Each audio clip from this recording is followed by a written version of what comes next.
На сегодня в условиях современных вызовов, таких как глобальные экономические кризисы, изменения на международных рынках, политическая нестабильность и пандемии, обеспечение экономической стабильности становится ключевой задачей как для государства, так и для всего нашего региона. Одним из важнейших аспектов этого процесса является эффективное использование имеющегося потенциала.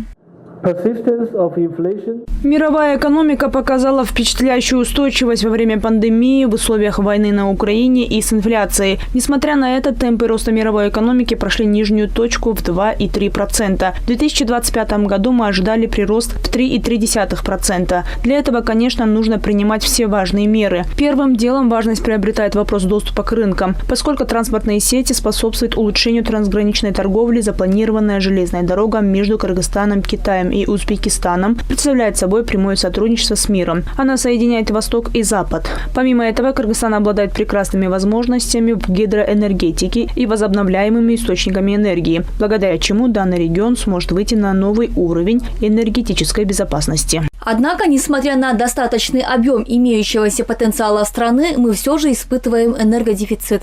Как отмечает замминистра энергетики Назгуль Усенова, это связано с тем, что интересы стран-пользователей водного ресурса не совпадают. Казахстан и Узбекистан хотят использовать воду в ирригационном режиме летом, Кыргызская республика и Таджикистан на энергетическом зимой.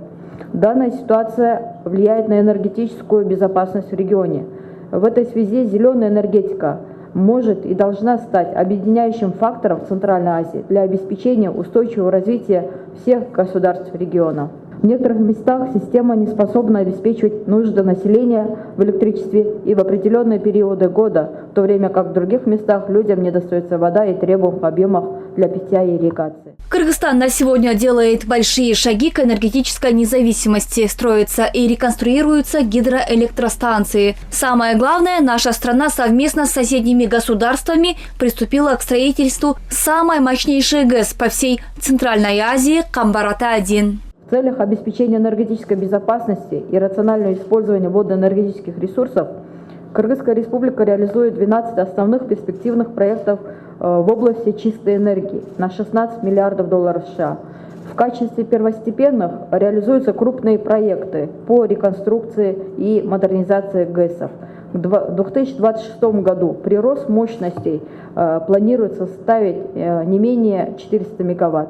Для достижения устойчивого экономического роста необходимо учитывать природные ресурсы, географическое положение и инфраструктуру регионов. В этом направлении Министерство природы сейчас разрабатывает национальную адаптационную программу. Есть целый координационный совет по изменению климата под руководством председателя Кабинета министров. Тут вовлечены несколько министерств и ведомств, совместно принятые планы работы, их очень много. Они такие долгосрочные.